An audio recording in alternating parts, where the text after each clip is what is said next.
podcast Os Zootecnistas. Hoje eu estou aqui com o Dr. Ézio Gomes da Mota. Estamos aqui com muita honra de ser o primeiro entrevistado pelo seu podcast. É um prazer todo nosso, Ézio. Ézio, eu queria saber um pouco da sua trajetória dentro da zootecnia. Como que aconteceu, aonde você fez sua graduação? Conta pra gente um pouco dessa trajetória. Bom, amigo, a minha entrada para a zootecnia ocorreu em Uberaba, na FASU, né, onde eu entrei lá em julho de 81. Aliás, me formei em julho de 81, entrei em 77. Então, foram 4 anos de graduação. Naquela época, a zootecnia eram 4 anos e minha graduação toda foi lá em Uberaba. E saindo da graduação, mercado de trabalho, aí você foi, eu sei que você foi para uma fazenda. Sim. Né? Foi trabalhar como zootecnista numa fazenda. Sim. A partir da minha graduação, eu tinha uns projetos para trabalhar na fazenda, inicialmente com suinocultura, mas aí, na época eu tinha já uma namorada mais ou menos encaminhado, e ela morava aqui em Brasília, e surgiu uma oportunidade de emprego aqui para trabalhar de administrador e gerente da fazenda da São José do Pericumã, do senador Zé Sarney, na época. Bacana, muito bom. Então você já saiu da graduação, já praticamente empregado, né? Já Exato. com emprego garantido, isso aí. Mas aí depois também você fez uma trajetória no Ministério da Agricultura. Bom, né? eu fiquei trabalhando com o Sarney 1 ano e 8 meses, aí depois eu entrei para o Ministério da Agricultura em 83, e de lá para cá foi uma evolução muito bacana na minha vida, porque eu faço eu considero que a trajetória dentro do Ministério da Agricultura foi exitosa. Uhum. Por quê? Porque nós, quando entramos no Ministério, nós tínhamos o projeto importando carne bovina e alguns produtos. Hoje nós somos o celeiro, né, produtor de alimentos para o mundo, e principalmente na parte de carnes. Agora, em 2025, o Brasil até passou a ser o primeiro produtor de carne e exportador de carne bovina, coisa que nunca tinha acontecido. E muito disso eu vejo que decorre do trabalho que nós fizemos no Ministério da Agricultura na parte de nutrição animal, de regulação, de tudo mais. E isso é um papel aí do profissional da zootecnia lá dentro, né? Exatamente. Então, nós tínhamos uma equipe muito boa dentro da Secretaria de Fiscalização, e onde eu tive a oportunidade de ocupar a gestão por vários anos. Mais de 20 anos eu fui coordenador nacional da alimentação animal, uma equipe muito boa, e tanto aqui em Brasília quanto nos estados, e eu acho que a gente contribuiu muito para que o processo de produção agropecuária, principalmente da parte de carnes, né, suínos, aves, bovinos, peixes e tudo mais, deu uma evolução fantástica, coincidindo com o grande boom que deu aí, né, na agropecuária brasileira. Você falou na alimentação animal, e eu sei que você foi uma pessoa primordial aí no universo aí da alimentação animal no Brasil, né? Conta um pouco pra gente essa sua trajetória dentro da parte da alimentação, Ézio. Bom, quando nós entramos no Ministério, vamos pegar um tipo só um comentário. Por exemplo, suplementação mineral. Nós tínhamos a suplementação mineral naquele momento, que era praticamente com microelementos minerais, que eram diluídos 1 kg para 25 kg de sal comum. Isso quando o produtor suplementava, né? Então, naquela época, a gente tinha o chamado boi sanfona, que a gente foi evoluindo, né? Uma participação, eu acho também que vale mencionar que foi sempre com a participação muito efetiva dos centros de pesquisa, Embrapa, as universidades, e também dos segmentos alinhados, né, o setor, o Sindicações, a Asbram, a Anfalpet, todo o pessoal do segmento, né, a gente estava sempre, Colégio Brasileiro de Nutrição Animal, então a gente tinha muita parceria dentro do próprio Ministério, o pessoal do laboratório, a gente sentava para discutir os desafios que tínhamos e buscar a regulação para que nós pudéssemos melhorar cada vez mais o sistema produtivo, e graças a Deus deu muito certo, um momento muito bom que a gente teve, e hoje a resposta está aí, né? Então, nós saímos de importador na época que eu entrei no Ministério, hoje para ser, não vou dizer hoje porque eu já estou aposentado há algum tempo, mas com certeza deixei um legado muito importante lá na construção de todo esse processo da alimentação, da regulação da alimentação animal no Brasil. É isso aí, para quem não sabe, Dr. Ézio Mota é um dos caras aí responsável por essa parte da alimentação animal que nós temos aqui no Brasil. Tá?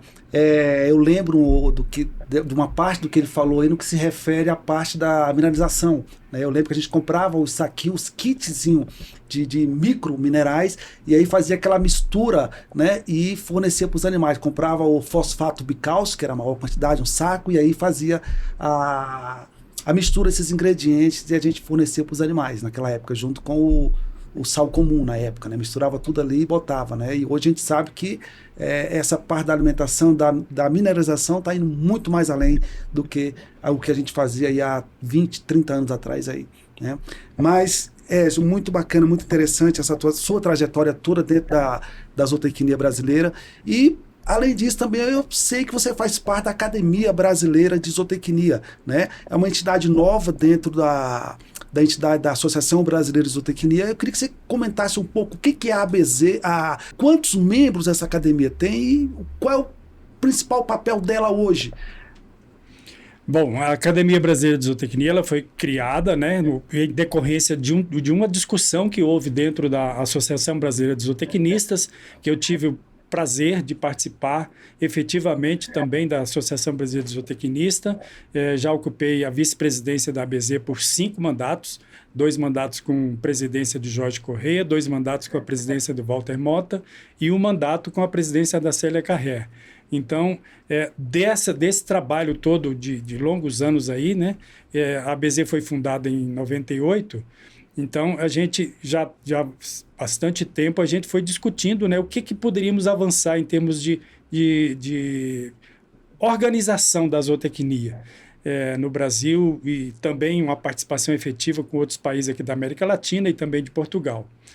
E aí, dessa discussão, surgiu a ideia de criarmos a Academia Brasileira de Zootecnia, como já existe também a Academia de Letras, a Academia de Veterinária, a Academia da Agronomia, e assim foi criado, né, a Academia Brasileira de Zootecnia, e numa primeira hora o propósito era que fosse composto por 13 membros. Aí se deu uma eleição interna, com todas as indicações possíveis, né, para indicação de nomes, para participar dessa primeira etapa da Academia Brasileira de Zootecnia, que são os membros fundadores, e eu tive o privilégio de ser indicado, né, e votado para que fosse um dos membros da academia que ocupa a cadeira de número 13, e da qual eu escolhi o professor Edmar Mesquita, um batalhador pela zootecnia lá na Paraíba, que é o meu patrono da minha cadeira, né, a número 13. E desse grupo aí, nós temos 11 que vieram da academia, né, alguns deles ex-presidentes da ABZ, né, Walter Mota, Benoni, Célia, Tradi, então ex-presidentes da ABZ, e tem outros professores também da academia, e que não são da academia, só dois membros, eu e o Pedro, que é lá do Rio Grande do Sul, Pedro Adaí. E como se dá a indicação de membros para a academia? Como é que acontece? Bom, a indicação as pessoas acham assim, quem são as pessoas que se destacaram, no caso da academia, com muitas publicações, muitos trabalhos feitos de contribuição para que o engrandecimento da zootecnia. Esse foi o critério utilizado, e também tempo, né, de que já estava de graduado, toda a sua contribuição, a sua história, né, dentro da zootecnia, para que a pessoa, assim, qualquer um podia indicar, mas normalmente muitos dos que foram indicados, muitos não, todos que foram indicados tiveram, com certeza, muito trabalho, muita justificativa para que o nome dele tivesse incluído na lista, né? E a ABZ, a Associação Brasileira de Zootecnista, da presidência do Marinaldo Divino Ribeiro, que foi o nosso último, tivemos agora a mudança da posse, com a posse do Leandro Dalcin, lá no Zootec de Salvador. Então, a eleição da ABZ aliás, dos membros da academia se deu na gestão do Marinaldo, e foi a ABZ que encaminhou a votação para a definição de quem eram os membros eleitos titulares, né, da cadeira da Academia Brasileira de Zootecnia. Legal. Então, hoje a academia, qual é o papel da academia para a zootecnia?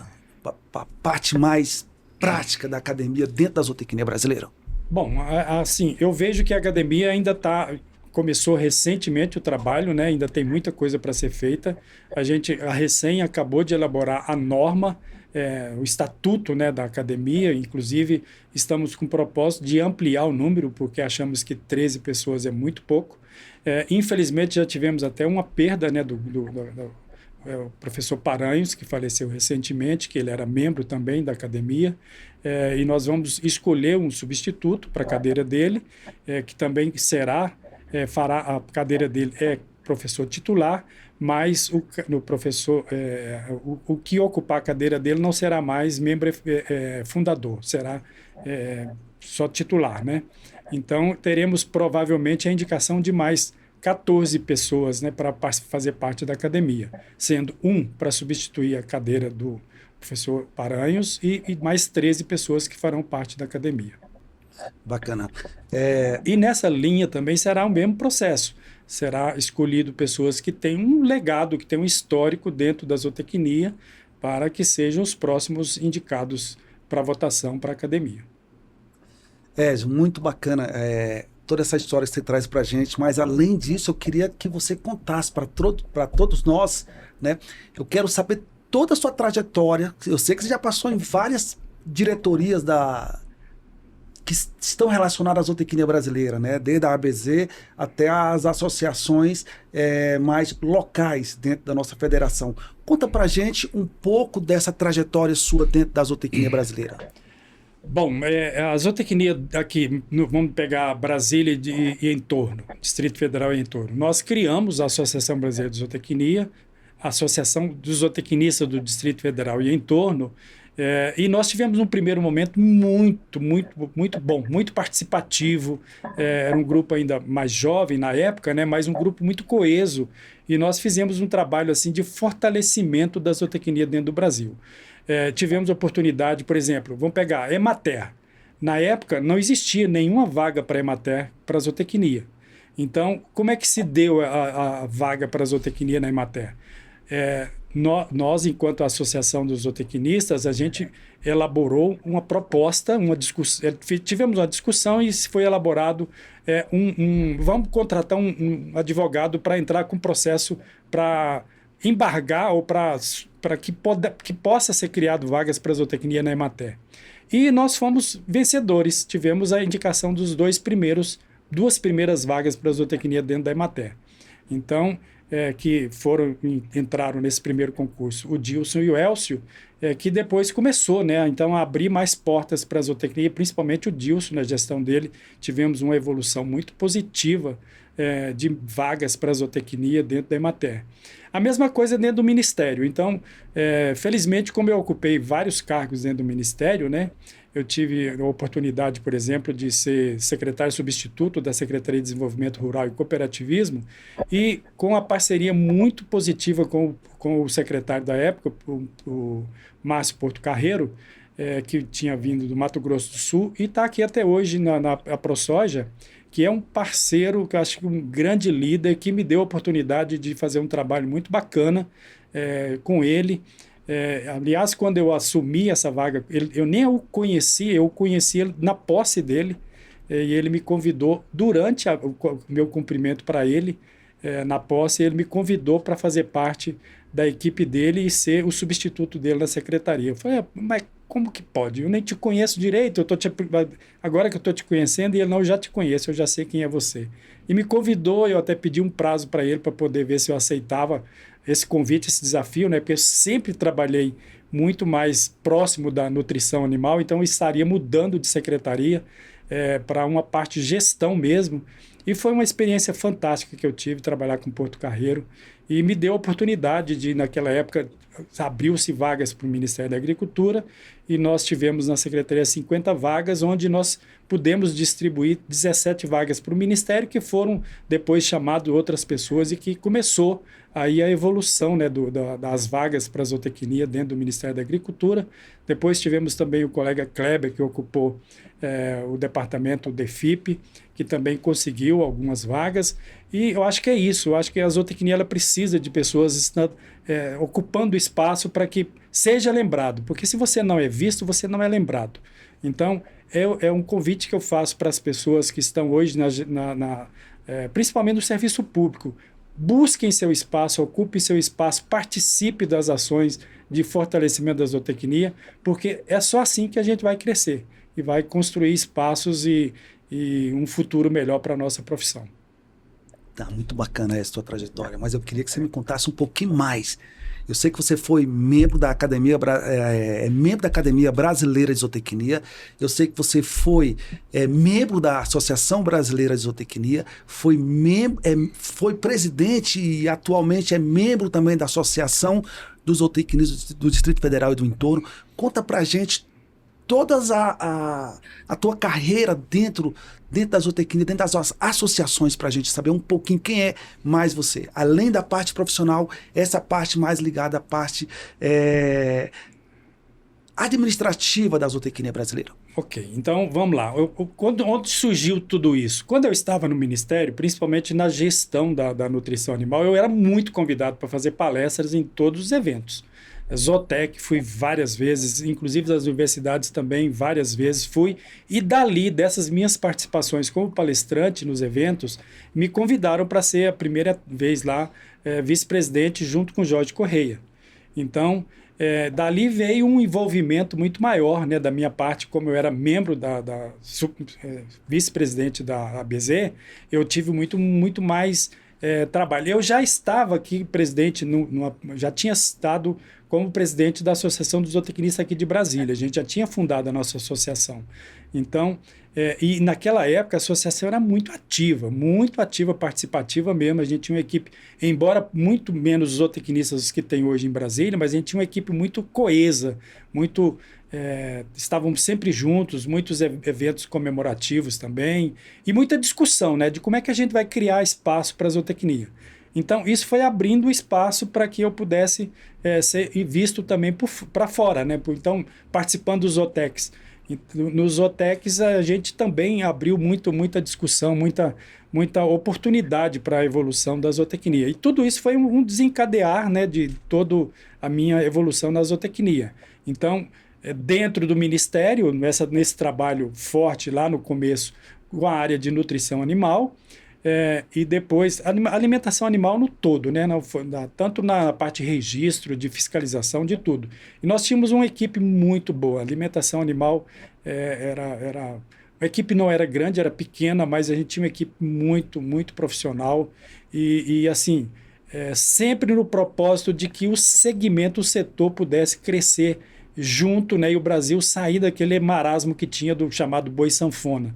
Boi que nascia, ganhava peso, desmamava, perdia peso, era o boi de 5 anos que era abatido. Hoje nós temos outro processo de produção, né? Muito mais tecnologia embutida aí, não só com a parte nutricional, mas também com melhoramento genético, que foi outro trabalho importante feito, né? Melhoramento genético, embora a nossa base toda da produção de carne seja Nelore, mas muita coisa também veio, né, de melhorar qualidade de carcaça, tipo de resposta que você tem dos animais. Nutricional também veio muita coisa aí e continua vindo, né? Muita tecnologia nova que aprimora tudo isso. Então, esse processo todo, eu nunca tive nem vontade, eu sempre quis estar junto com o pessoal e por isso eu fiquei 5 mandatos na BZ. Agora eu estava também membro da BZ, né? Agora em outubro, né, que foi o Zootec em Salvador, a gente teve a mudança da gestão e agora que é a primeira vez que eu fico fora da ABZ desde a minha primeira entrada lá com o Jorge Correia. Então, sempre participando. Não teve também o mandato do TRAD que eu fiquei fora, mas sempre lembrado o meu nome para participar. Eu nunca fugi de estar junto com a equipe e tudo mais. E a mesma coisa aqui em Brasília. Então, sempre tem as pessoas que contribuem. Você é um exemplo, né, Frank? Para mim, um grande exemplo de pessoa com dedicação à zootecnia aqui em Brasília. E acho que a ZODF deve muito a você. A sua gestão foi uma gestão ímpar. de agregação, de trazer novidades, coisas novas. Está aqui outro exemplo, né? O seu trabalho já com esse podcast, a criação da Zotrend, o trabalho que é feito em termos de palestras, de multiplicação de conhecimento, que inclusive nos dá a oportunidade de ter a questão do pagamento, né, do aluguel da casa do zootecnista. Com o trabalho que é feito com o seu comando, a gente consegue viabilizar para que esse pagamento seja minimizado. Então, a chamada moeda social, né, do PGT. Então, eu considero essa parceria minha, sua, e de outras pessoas também aqui dentro de Brasília que muito contribuem, e eu até aproveito para fazer um chamamento, né, para os colegas. Venham, vamos fortalecer a nossa zootecnia. A zootecnia, você já construiu, criou seu espaço, mas a zootecnia depende de todos nós. Todos nós, se estivermos juntos, ela vai ser muito mais forte do que a gente pensa. É isso aí, pessoal. Para quem não conhece, o Ezio, eu conheci ele quando eu estava na minha graduação e ele era diretor de um departamento lá no Ministério da Agricultura. E tinha uma coluna aqui no Correio Brasiliense, um jornal aqui local de Brasília, que era Eu Sou Você Amanhã. Você entrevistar um profissional que você admirava, né? E naquele tempo o número de zootecnistas no mercado era muito pouco, né? E aí teve um amigo que falou assim, cara, tem um cara no Ministério da Agricultura que é fantástico. E até hoje não tem ninguém igual ele. Chama Ezio da Mota. Eu comecei a pesquisar quem era o Ezio. A gente não tinha muita forma de pesquisa, de internet, mas eu fui perguntando para algumas pessoas e todo mundo falava bem do Ezio. E eu falei, vou lá fazer essa entrevista com ele. Mas eu nunca pensei, eu falei, vou fazer essa entrevista com ele e pronto. E vai ser só entrevista, né? De uma pessoa que eu admiro. Eu estava na graduação naquela época, mas... né? E hoje eu estou aqui lado a lado com ele. O Ezio hoje é um grande parceiro, né? Toda essa ideia que eu tenho dentro da Zotrend, é um cara que sempre esteve comigo, é um cara que quando eu abri a Zotrend, eu falei, Ezio, vamos? Ele falou, tô junto, e estamos juntos até hoje. Então, assim, hoje a Zotrend existe, parte também do Ezio aqui, ó. Tá? É uma pessoa fantástica, eu tenho grande admiração, e eu falo, se nós tivéssemos zootecnistas que lutasse pela nossa zootecnia igual esse cara que luta, a gente estaria voando muito mais alto do que nós estamos hoje. Claro que a gente continua em voo, né? Mas a gente estaria muito mais longe, né? Então eu deixo aqui registrado isso aí, que eu conheci o Ezio e fui fazer uma entrevista com ele. E o título lá da matéria era Eu Sou Você Amanhã. E eu nunca ia pensar que logo depois eu poderia me encontrar com o Ezio. E aí a gente se tornou aí grandes parceiros, nós estamos numa caminhada já há alguns anos aí, já, né, Ezio? Trabalhar com você é muito prazeroso, né, Franco? Você não foge da raia, né? Aquela velha história que se tem. Os desafios que temos, você está sempre junto, nunca incansável no trabalho para que a zootecnia seja reconhecida, seja valorizada. E eu acho que isso que é importante. Então, eu até fico assim, eu sei que tem pessoas de todo jeito, mas, por exemplo, colegas que ocupam uma vaga importante dentro, por exemplo, do Ministério da Agricultura, da Emater, da Secretaria de Agricultura, ou de qualquer canto, é importante que ele dê essa contribuição para que outras pessoas também tenham oportunidade, né? Para que outras pessoas enxerguem o seu trabalho e vejam, a contribuição desse cara aí. Tem muita gente, eu sei que não vou dizer nem acomodado, que é tímido, que é uma coisa, que é outra, não gosta de falar, fica meio escondido, mas esteja presente, participe, né? Eu acho que importante é isso. Você está lá, uma hora ou outra, você dá a sua contribuição, isso é muito importante. Eu vejo, por exemplo, hoje dentro do Ministério também, a carreira de auditor fiscal, que eu tenho o privilégio de participar. Hoje nós já temos duas colegas, né, zootecnistas que são adidos agrícolas. Uma da Embrapa, que é a Fabiana Villa, né, e a Andrea Parrilla, que está lá, adida agrícola na Argentina. A Andrea, inclusive, eu a conheci, ela trabalhava na política agrícola, e aí ela passou no concurso lá em Fortaleza, e aí nós tivemos a oportunidade de trazê-la para Brasília, e ela chegou e tomou conta do espaço que ela tinha lá na Secretaria de Política Agrícola, e cresceu, e hoje já está adido agrícola lá na Argentina. Então, eu tenho muito... Outro estagiário meu, que foi meu estagiário, também é adido agrícola, Renato, o Zanata. O Zanata, ele foi meu estagiário, e hoje é adido agrícola na Coreia do Sul.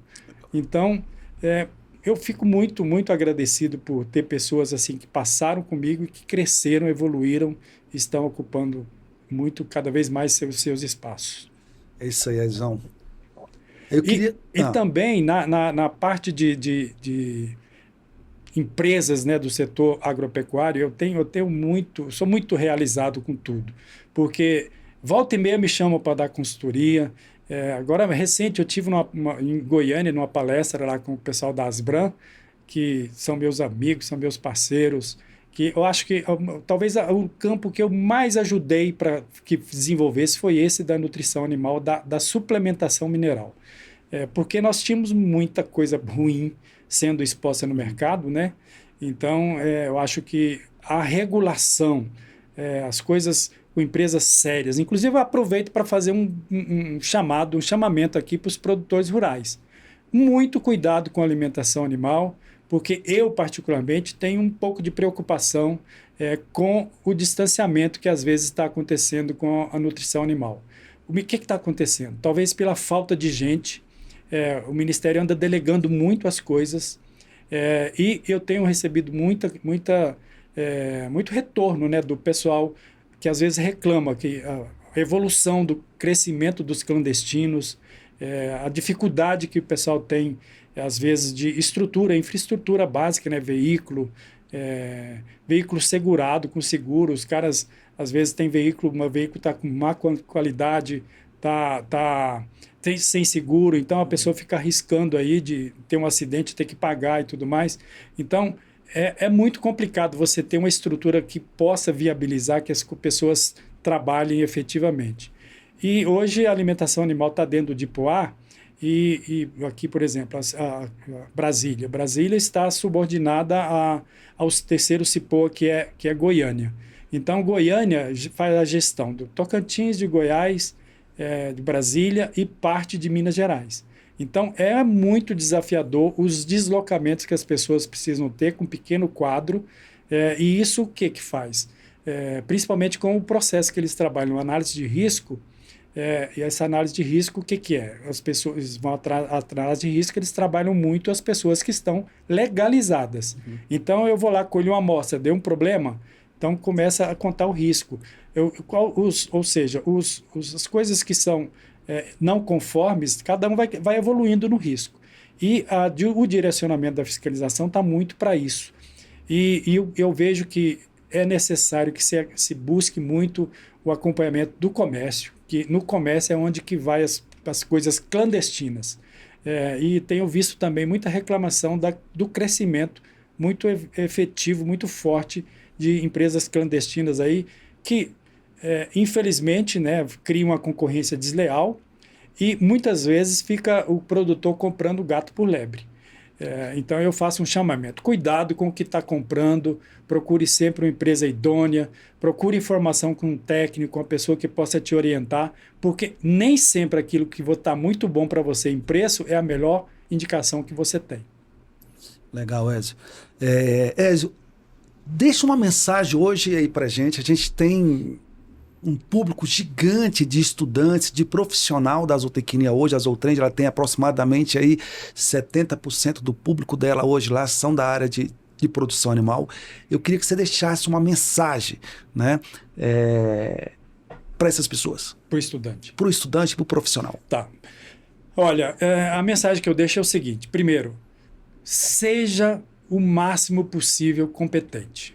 E não sou eu, tem vários estudos aí que mostram que o que as empresas estão buscando hoje.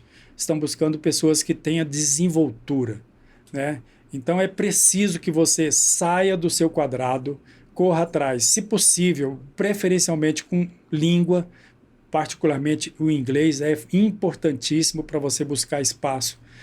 Mas não só isso, o importante é você saber não, porque tudo é no dia a dia. Eu confesso para vocês que quando eu comecei a fazer palestra, na primeira época, você vai tremer, ficar sem jeito e tudo mais. Você tem que praticar, né? E isso eu acho que talvez a academia precisa trabalhar um pouco mais o estudante para que ele tenha um pouco mais de desenvoltura na venda da sua qualidade.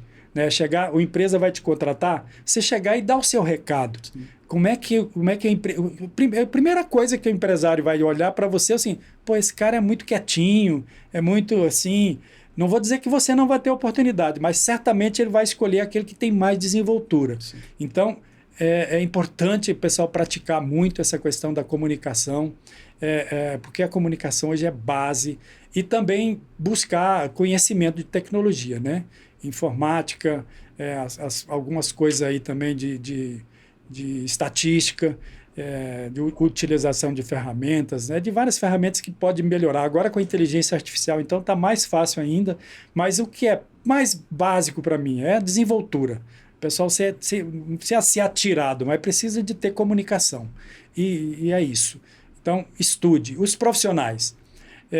Sei que tem muita gente que quer ficar no seu quadrado, né? Mas oportunidade surgiu, não perca tempo. Porque eu quero trabalhar só com, por exemplo, gado de corte. Surgiu uma oportunidade com gado de leite, pô, vá atrás, corra atrás, se aprimore e busque seu espaço, porque ali você vai começar a ser visto. Então, a partir do momento que você está fazendo um trabalho importante com gado de leite, outras janelas vão se abrindo, outras portas vão se abrindo, e é daí que vai. As pessoas hoje estão buscando as pessoas que estão em destaque, né? E graças a Deus eu tenho muita alegria de ver a nossa profissão, Franklin, porque nós temos muita gente boa por aí, viu? Muita gente boa, e cada dia mais o pessoal entendendo que é importante você se aprimorar, você ter comunicação, você buscar o espaço teu, mostrar a tua cara para que o mercado te veja e você possa vender seu produto. Então, eu particularmente fico feliz de ver a evolução que a zootecnia tem aí desde a sua fundação, né, 66, já vamos fazer 60 anos, né, de zootecnia. 60 anos. O ano que vem, inclusive, aproveitar e fazer um convite, né, às pessoas que puderem. Vamos estar comemorando os 60 anos da zootecnia lá no Zootec de Viçosa, o ano que vem, acho que de 20 a 23 de maio, 24 de maio, estão todos convidados. É isso aí, Ézio.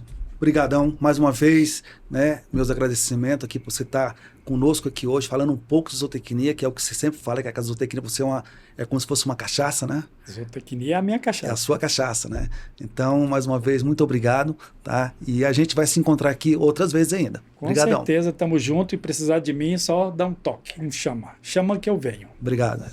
Valeu.